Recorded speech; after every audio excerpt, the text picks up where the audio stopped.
Bismillahirrahmanirrahim. Syekh Abdul Qadir Al-Jailani radhiyallahu an berkata, bertaubatlah, semoga Allah subhanahu wa ta'ala merahmati kalian, dan tirulah orang yang bertaubat dalam taubat kalian. Bertaubatlah wahai para pelaku maksiat. Bertaubatlah wahai orang-orang yang mengakhirkan solat dari waktunya. Wahai orang-orang yang menakwilkan dengan takwil setan dan makarnya. Wahai orang-orang yang tertipu dengan tipu dayanya sendiri, janganlah bermaksiat, karena di antara hukumannya adalah neraka.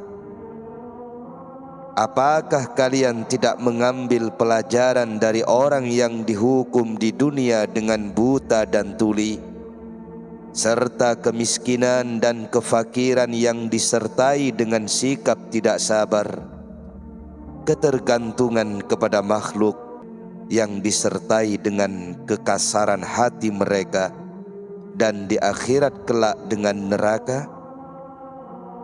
Semua itu merupakan akibat dari tindakan maksiat dan ketergelinciran. Kita berlindung kepada Allah subhanahu wa ta'ala dari siksaannya, tamparannya, azabnya, dan kemurkaannya.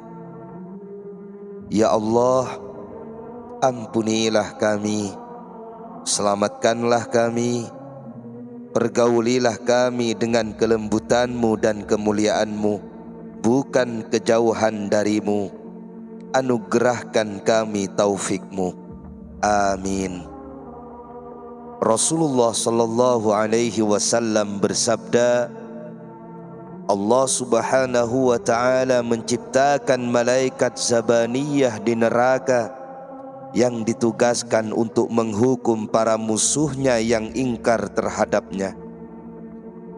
Jika ingin menyiksa orang kafir, maka dia berkata kepada mereka, ambillah ia. Maka sebanyak 70.000 malaikat zabaniyah segera menghampirinya. Bila sudah berada di tangan satu malaikat di antara mereka, maka orang kafir itu mencair sebagaimana lilin yang meleleh karena dibakar oleh api. Tidak ada yang tersisa di tangannya kecuali sedikit bagiannya saja. Kemudian dia mengembalikan bentuknya, lantas mereka merantainya dan mengikatnya dengan tali neraka, serta mengikat kepalanya bersama kedua kakinya. Kemudian mereka melemparkannya ke dalam api. Ada seseorang bertanya kepada Rasulullah sallallahu alaihi wasallam tentang lintasan-lintasan pemikiran. Maka beliau menjawab, apakah kamu tidak mengetahui lintasan pemikiran? Lintasan-lintasan pemikiranmu berasal dari syaitan, tabiat, hawa, dan dunia. Cita-citamu, apakah cita-citamu? Lintasan-lintasan pemikiranmu merupakan salah satu jenis cita-citamu. Lalu apa yang harus kamu lakukan? Lintasan pemikiran Al-Haq Azza wa Jalla tidak akan muncul kecuali pada hati yang kosong dari selain Allah.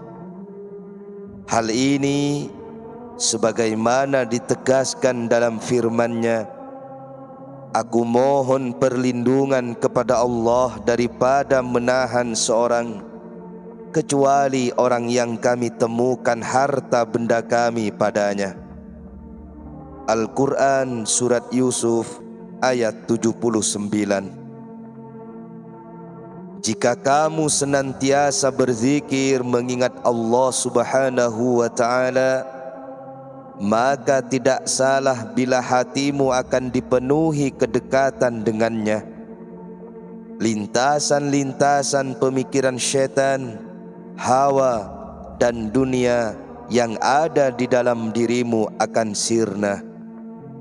Apabila kamu berpaling dari lintasan nafsu, hawa, syaitan serta dunia, maka lintasan pemikiran akhirat akan menghampirimu.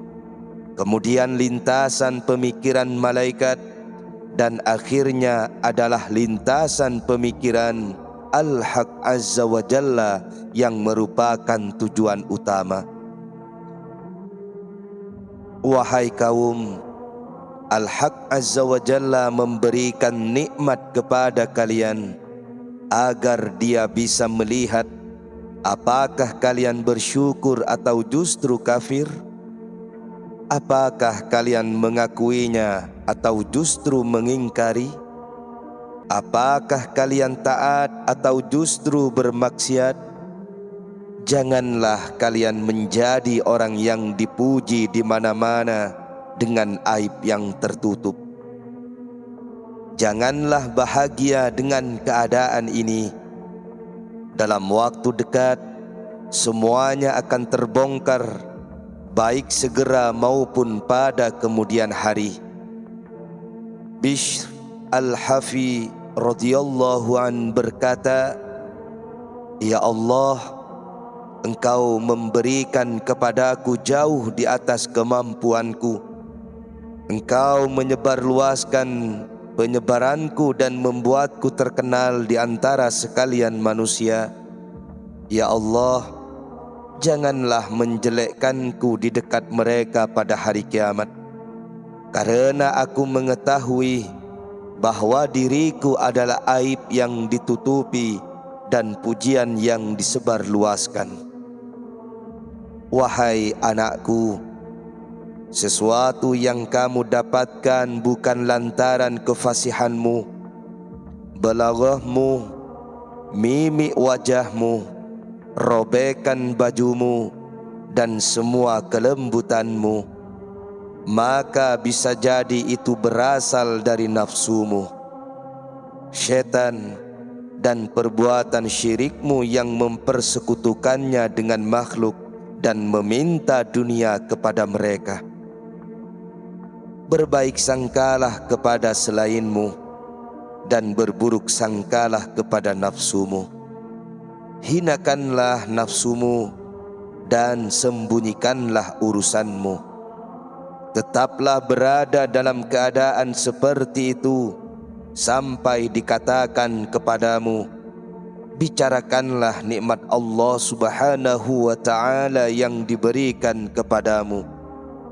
Jika mendapatkan karamah, Ibnu Sam'un berkata, ini adalah tipuan, ini berasal dari syaitan.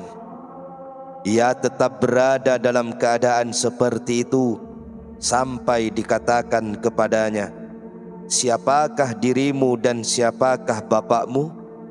Bicarakanlah nikmat kami kepadamu.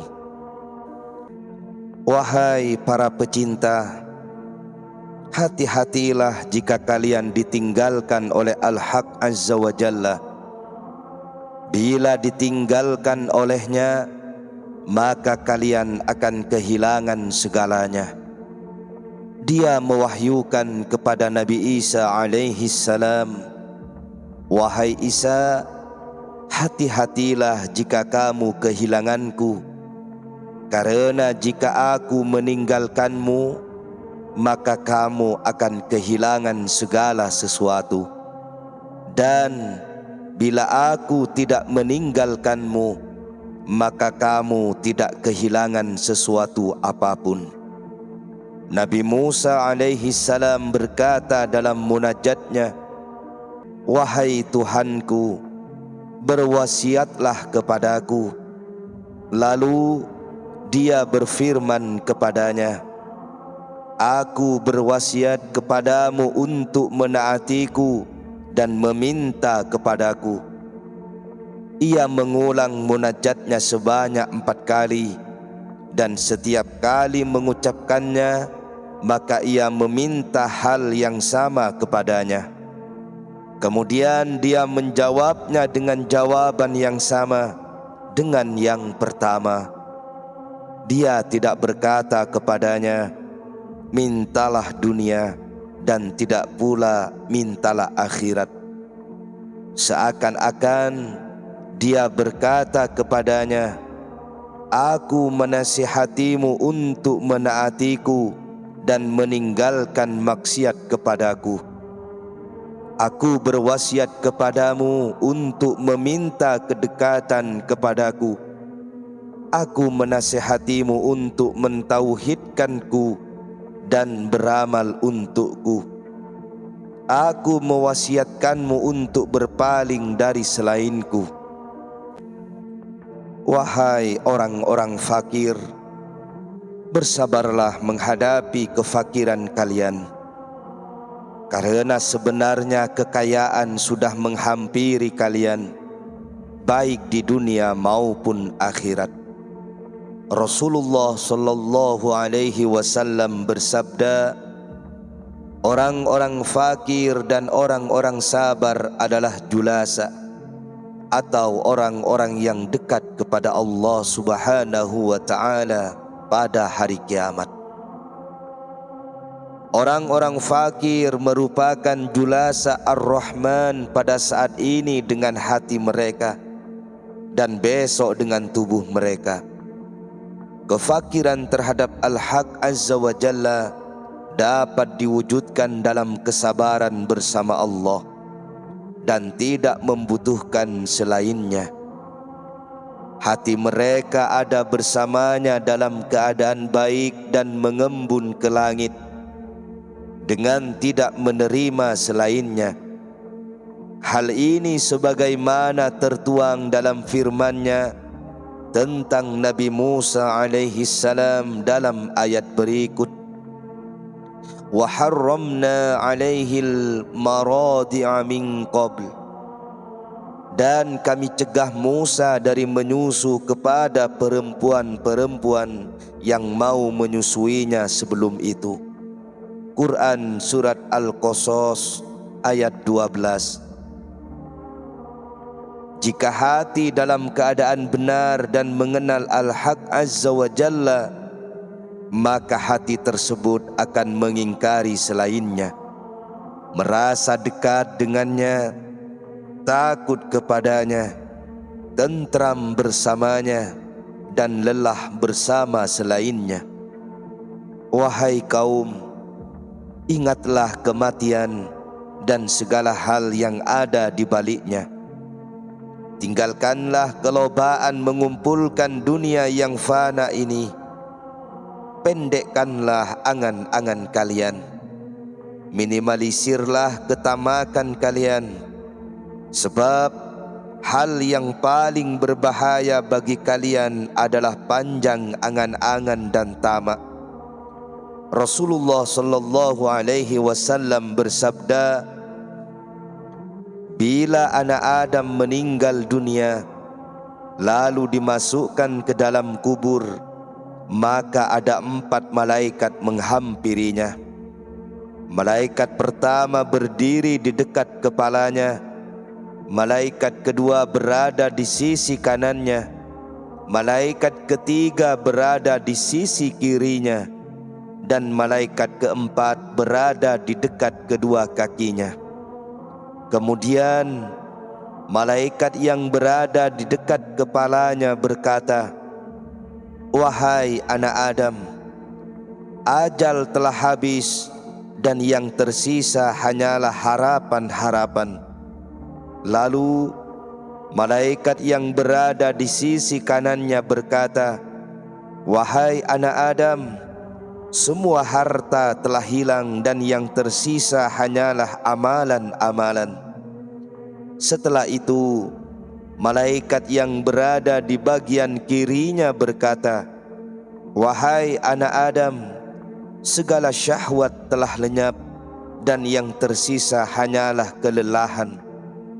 Dan malaikat yang berada di dekat kedua kakinya berkata, Wahai anak Adam, beruntunglah dirimu jika kamu mencari kehidupan yang halal dan menaati Zat yang Maha Perkasa.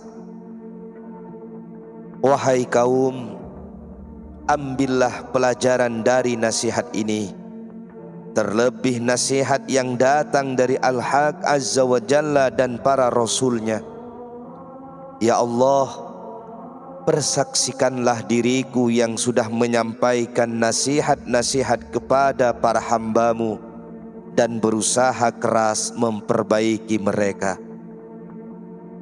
Wahai para pemilik tempat-tempat ibadah dan penghuni sudut-sudutnya, rasakanlah perkataanku ini, walaupun hanya satu kata. Temanilah diriku walaupun hanya sehari atau seminggu. Mudah-mudahan kalian bisa mempelajari sesuatu yang bermanfaat bagi kalian. Celakalah kalian, sebagian besar di antara kalian berada dalam kegalauan yang luar biasa, sementara kalian menyembah Al-Khaliq Azza wa Jalla di tempat-tempat ibadah kalian. Beribadah tidak akan sempurna hanya dengan duduk menyendiri disertai kejahilan.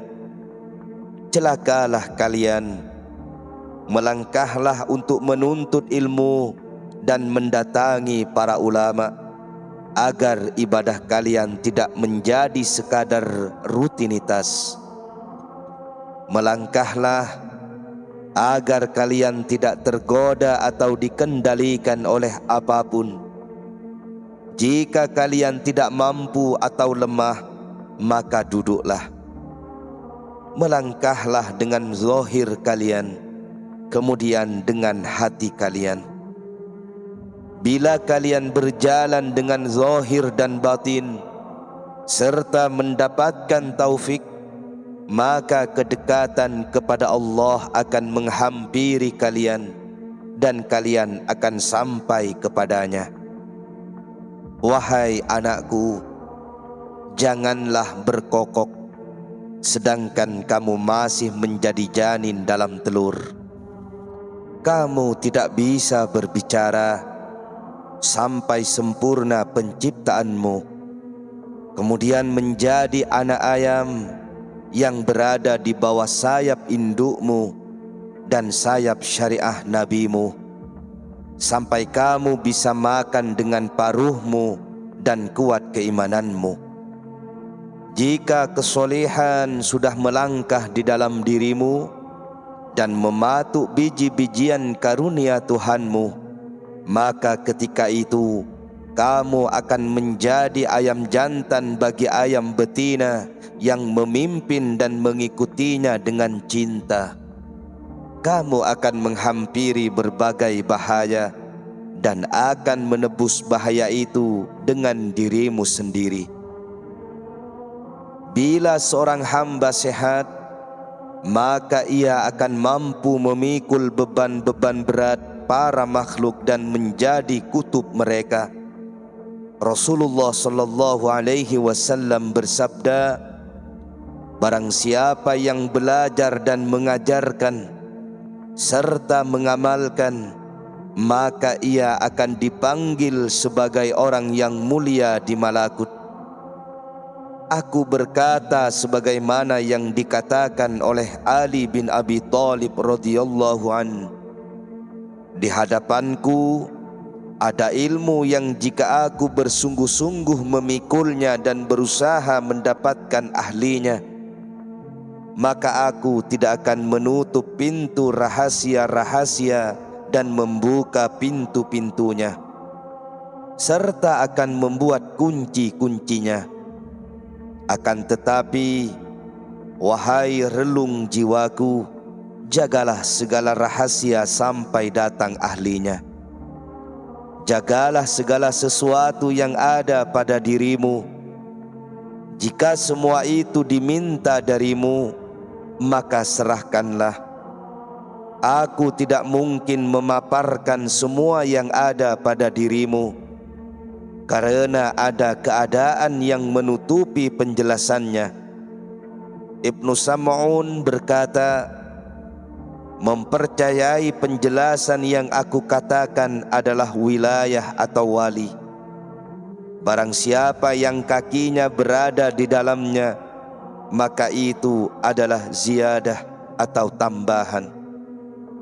Orang yang mendukung perkataan ini, mempercayai dan mengamalkannya merupakan orang-orang yang melayani hukum, mengamalkan dan menjalankannya dengan ikhlas, dan itulah Al-Quran dan Sunnah. Demi Allah, beruntunglah orang yang tumbuh dengan kedua sumber pedoman serta tidak melampaui batasannya. Aku takut jika keimanan dan keislaman yang ada pada dirimu itu kosong. Oleh karena itu, perbanyaklah rasa takutmu, puasmu, solatmu, dan qiyamul lailmu. Itulah yang menyebabkan sekelompok kaum memasuki kesendirian serta berdesak-desakan memasukinya di kumpulan dedaunan tanah dan mata air. Matahari menjadi pelindung mereka, dan lampu mereka adalah bulan serta bintang-bintang. Berusaha keraslah menjalankan segala ketaatan dan kedekatan sebelum kalian sampai kepada Allah Subhanahu wa ta'ala. Janganlah menzolimi diri kalian sendiri dengan bermaksiat dan melakukan tindakan kriminal terhadap Allah. Ya Allah, berikanlah kami taufik untuk menaati-Mu. Jauhkanlah kami dari maksiat kepadamu. Berikanlah kami kebaikan di dunia dan akhirat, serta jagalah kami dari azab neraka.